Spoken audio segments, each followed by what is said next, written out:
Yeah. Welcome to Football Vibes channel. And in this channel, we keep you up to date with football news, match reaction from fans, Nigerian fans after matches, sport analysis and more. And as I know now week three of Premier League just finished last week, as all you guys know, a lot of drama has happened, and we are just starting a new show now, and we want to make it we call Premier League preview.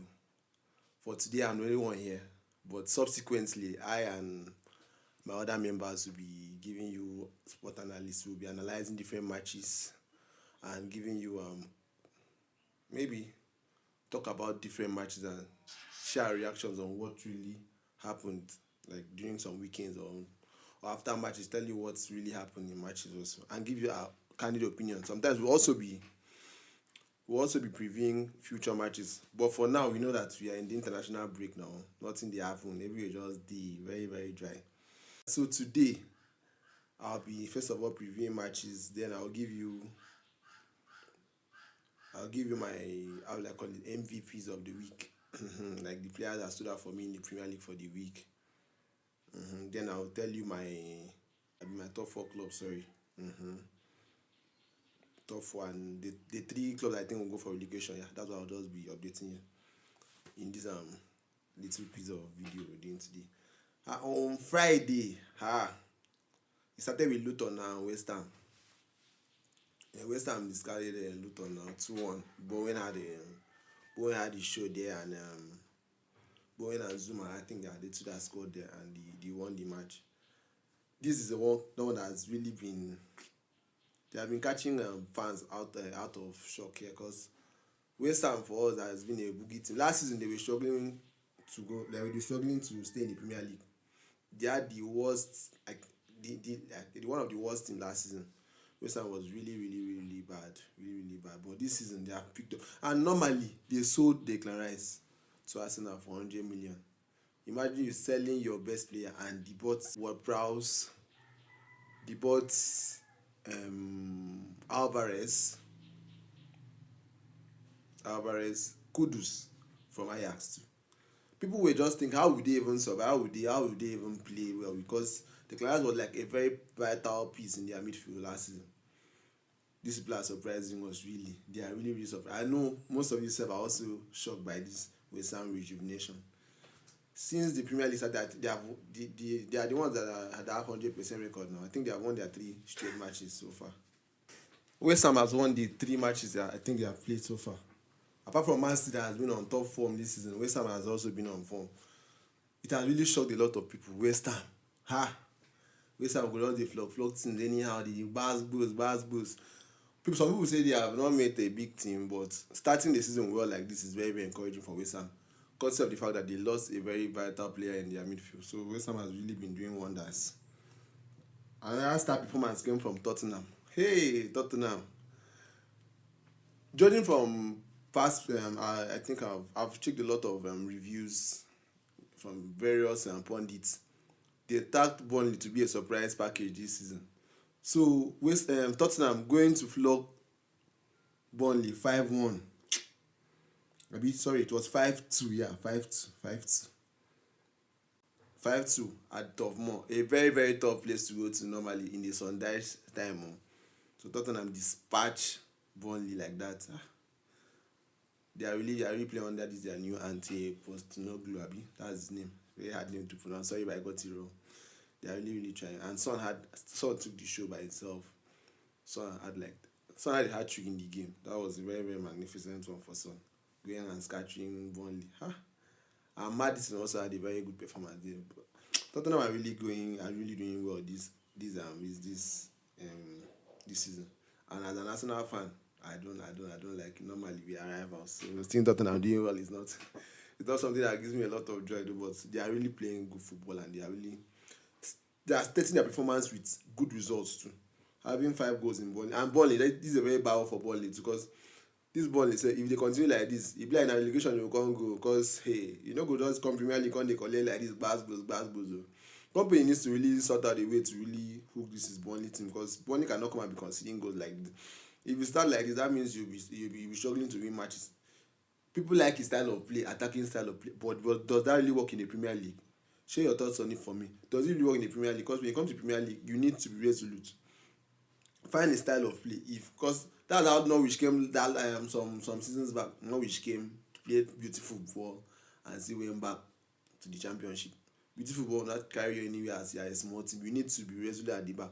When you're adding your beautiful football, at least know that some clubs or some Premier League teams have so much accuracy that if you give them a small snitch, they will win you. So come up with, I don't know, but company should really come up with a plan for his team because that style of play, I don't think will take him anywhere that far. He needs to find a balance with his attacking and his defending. Considering that way is too bad for him. He has not won any match so far. I think he should be down in the bottom. So Tottenham really played well. Man City normally now, as soon as they know, Man City scattered 4-1. Some people had hopes that because the last match Man City struggled to win Sheffield United. They had a 9 minute goal from Rodri. So maybe some people were thinking that maybe Fulham will come and do one or two because they drew with Arsenal. Nah. Man City gave them no snitch at all. No snitch at all. They had a battering of 5-1 with the normal goal machine. When I talk about the goal machine, you know who is that now? Erling Haaland. He dismantled them 5-1. 5-1. He had a hat trick, sha. He scored there. But there is one controversy in this match. That second goal of the match, what do you think about it? Some people complain that that's offside. And you see a player standing just in front of the keeper. And I think he was interfering between the ball and the keeper. And Premier League normally this day, I don't know what's wrong with VAR. They allowed that goal to stand. And Haaland himself said that goal was offside. What do you think about that now? Because this is very, very bad. At that time, or you might say the team won 5-1, but at that time, it was 1-1. And that changed the complexity of the game because that was a late minute goal during the first half. So what do you have to say with this officiating that is happening in the Premier League this period? It's not nice at all. But sure, Man City no carry eye look them when they scatter them and say it be. Brighton. This match really caught people's eyes because of the young Evan Ferguson's hat trick. I think Brighton have had another 100 million player coming through. And I trust Chelsea. My Chelsea brothers. Maybe next season they will carry 200 go hustle.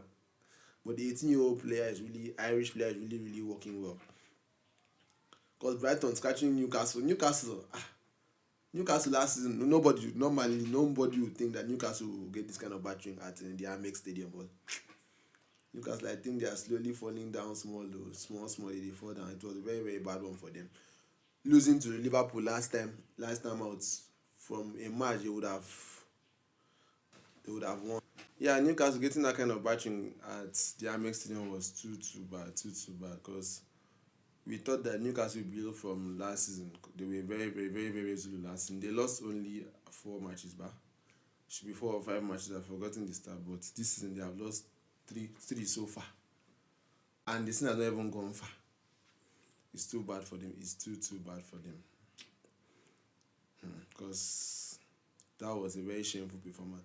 They lost last time to Liverpool at their home. Even with Liverpool playing with 10 men, they won them at the 9 minutes. So coming to this match, people expected much from Newcastle. But shockingly, they didn't give a good account of themselves at all. Sheffield drew 2-2 with Everton, Brentford with Bournemouth, but people have been really quoting Bournemouth as doing a lot. Because, Brentford had lost their star striker, Ivan Toney, to a ban from the betting palaver now. But they are still managing to score. Mbemo is trying for them, but they are not winning matches. That's one thing about them. They are just trying to draw so many matches. And I see them as a mid-table club this season. They'll be around that 11 to 14 or 15. Then. Chelsea. Chelsea didn't do well at all. They lost woefully to Nottingham Forest. And a lot of Chelsea fans have been crucifying Manchester United that they allowed Nottingham Forest to come and score them 2 goals in the last match before they came back to win the match 3-2. Yeah. But them on themselves, they didn't do it at all. they played badly. Nottingham Forest won them at Stamford Bridge. It's a very very bad one. Chelsea fans here, what are you really saying about this? What do you think? What do you think this person should really do? Pochettino should really do for the team because it's not going well at all. They bought Lavia, although Lavia has not started any match for them. They bought Caicedo. They have their star players though. Sterling in the front, Nicola Jackson, they Mudryk 100 million. Them there are a lot of players there, but they are finding it hard. During the preseason matches them now, Chelsea fans were really expecting much from the team. Although Nkunku had an injury which spelled that connection within the front two. But that shouldn't mean they should be losing to Nottingham Forest at home. It's very very bad. I don't know for Chelsea fan, but what do you think Pochettino should do? You can give your views in the comment section too. What do you really think what should really do? Is it formation that is affecting you guys? Is it the quality of players? What is it? What is the problem? Is it the defense? What do you think? Chelsea fans should let me know in the comment section. The star match that occurred on Sunday. Yeah, before I even go to that one, let me highlight the Liverpool match too. Liverpool won Aston Villa convincingly at the Anfield Stadium. They won 3-0, and it was a very very nice performance. Liverpool fans highlighted Zobo, Zobo Sly, the nickname they like calling him Zobo. He really made a good account of himself. He scored the opening goal of the match before Nunes caused an own goal, and I think Salah finished it up. They are playing well though. They are playing well this season. Since the beginning of the season, they are really coming back to themselves, and they look like people that will really compete for the league this season too, because their form is really high, really high. Liverpool are really they are thriving. And in the match, we saw that even Darwin Nunes that was being tagged the flop is really coming into himself in this new Liverpool team. Since that last match, he came in and impacted the match. This last match, he made a good account of himself. So Liverpool now are a big threat to the Man U Arsenal fans. Then Chelsea, if they are among the top four, how are you seeing this Liverpool new midfield now? And how are you seeing where do you tip them to finish this season with this their new form they are entering into safe? Crystal Palace, they are the one Wolves 3-2. You can't blame Wolves. The Wolves are with a new manager and a struggling team. They are still trying to adapt. So that one is just on them. Then Arsenal took on Manchester United. I think that was the last match, yeah, in the evening of Sunday. This match was filled with so many so many shades of grey, if I should call it. emotions flow around the game seriously, because start from as an Arsenal fan saying this, Manchester United took the lead, Arsenal equalized, although in a minute after Manchester United scored. Then the match went on to be a goal went on to be scored by Garnacho, which was ruled for offside at the dying minute of the game. Manchester United fans thought they won it too. They thought they won it, and they were very happy. But unluckily for them, the goal was ruled for offside. Arsenal came to win the game some minutes later. A goal scored by Declan Rice before Gabriel Jesus rounded the game with a 3-1 at the very dying minute of the game. A lot of controversy was in this game, starting from a penalty decision that went against Arsenal. Havertz was fouled or claimed to be fouled by Wan-Bissaka, but Anthony Taylor, usually the referee, gave a penalty on the field. Vieira intercepted him, told him to go and check the monitor. He checked the monitor, came back, and he refuted the points. He said that wasn't a penalty. To me, I think that was the correct decision. It was too soft. I think in a number of some people say those are the kind of penalty Premier League are giving to their players. They are giving to players in this current rule. But that was too soft. If that should go against my team, I think I wouldn't really like it, because there was no contact at all. I think Havertz just felt like falling down and fell down, but that was gotten right by them. Then there was one that I thought they didn't really make it well. The one that Lindelof had a kick at Martinelli. That was a kick at the head. That was a kick at the head. A lot should have been counted there. I don't know. So I know people say that it was not that last man was too far from the, but the kick on the head is a very dangerous tackle. So maybe a red card should have been given to Lindelof though. But some people refute with me. They might say no, that it was far from the post, doesn't say a red card, but that was a very harsh tackle by him. Then Man fans are complaining about the Garnacho goal. They said that that was a real goal, that the line was being drawn carelessly, it wasn't drawn accurately. But why will you refute the VAR line? Where has it come to that they say the line is not being drawn well? When has that come to? I know this Manchester United fans are just saying because of it's just grievances from them, but you can't say a line has been drawn. The line wasn't drawn accurately because perfectly. I remember a match you guys played against Wolves and Onana fouled the keeper.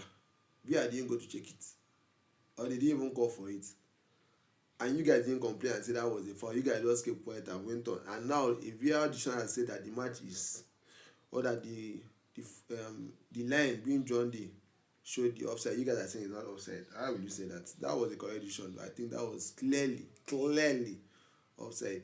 Then I accept complaint saying that Gabriel fouled Holland, which was a penalty. That was not close to being a penalty at all. According to my own decision, I think that wasn't a penalty at all. But Man United you can't be playing football that way to challenge for a title, because their pattern of play was too poor. Playing like a mid-table club, you can't be playing that way. If you want to challenge, you need to put. Although not all teams like position of football, but I think that pattern of play is for a small club. It's a tactic that can really work in cup competitions. Smash and grab, as I will call it, because you can't be playing smash and grab and feel like you go far in the Premier League. That is the line. In a league competition that takes 38 matches to compete, you need to have a good style of play that you can be playing for. So that's their style of play. It amazes me. If I was a Manchester United fan, I wouldn't like that style of play at all. It didn't. It's not perfect at all to me. Seeing a big team playing that way, sitting back and trying to hit on the counter. They might say it's a tactics for them, but I don't feel that's a good tactics any good team is supposed to take on. We should try to dominate. Although they said they came to Arsenal, and Arsenal has a good midfield at them, but well, it almost worked for them, but unluckily for them, VAR has spoiled their joy. And their defense, though, Harry Maguire and Evans in this current age, is too bad having those kind of people being your defenders in the current age that we are. That was a very bad combo. So in this current age, having Maguire and Evans as your back four is very terrible for them. It's very terrible. I don't know how to do, because they have a tough fixture with Brighton after the international break. So if Maguire and Evans are going to be the defender they are going to use, I just have a huge pity for them. So this was the result. Arsenal won, Brighton discharged Newcastle, Man City won, Chelsea lost, and Manchester United lost. Tottenham had a very good performance. So these are the stand-up matches that really got the eye. And now we switch to the international break. A very, very boring time for the. What do you have to? You have to still wait for the Premier League to come back. But yeah, for my MVP, I would say my MVP of the week, like the player that stood out for me. There are a huge lot of players that stood out for me this week. Among the list is Declan Rice, Evan Ferguson, Son,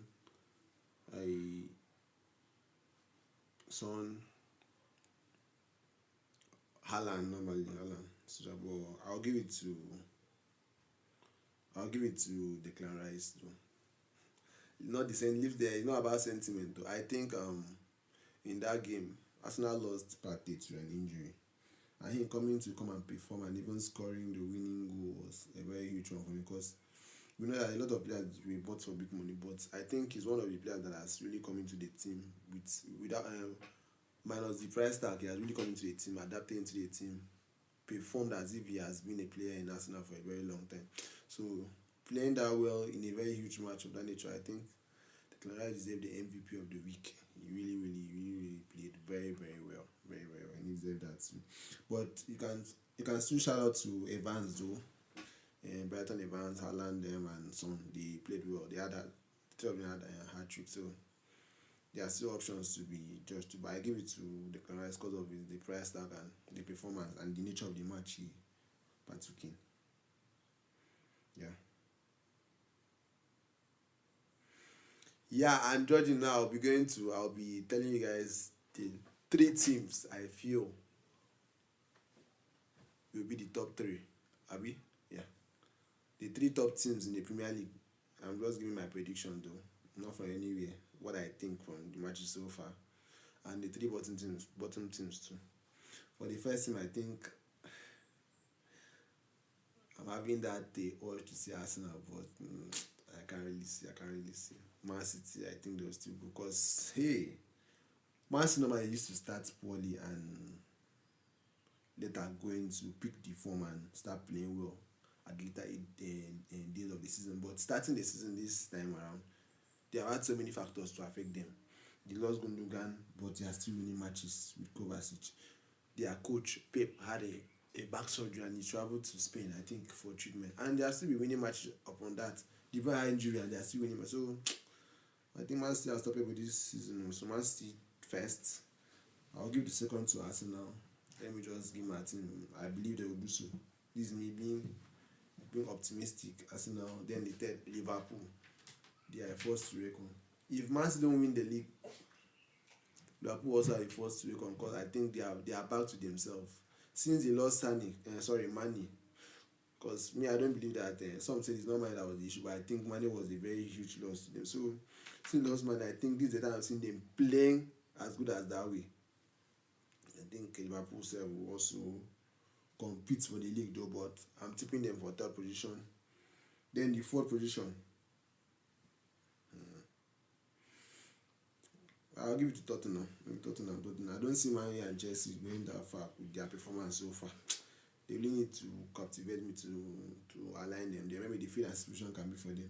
Then for the three bottom teams that will be going for relegation or that will be relegated this season. Oh, the first one, Burnley. I don't see them. I don't see at all. They have not really impressed me at all. So Burnley might not survive. Burnley, Luton Town, and Sheffield. Seriously.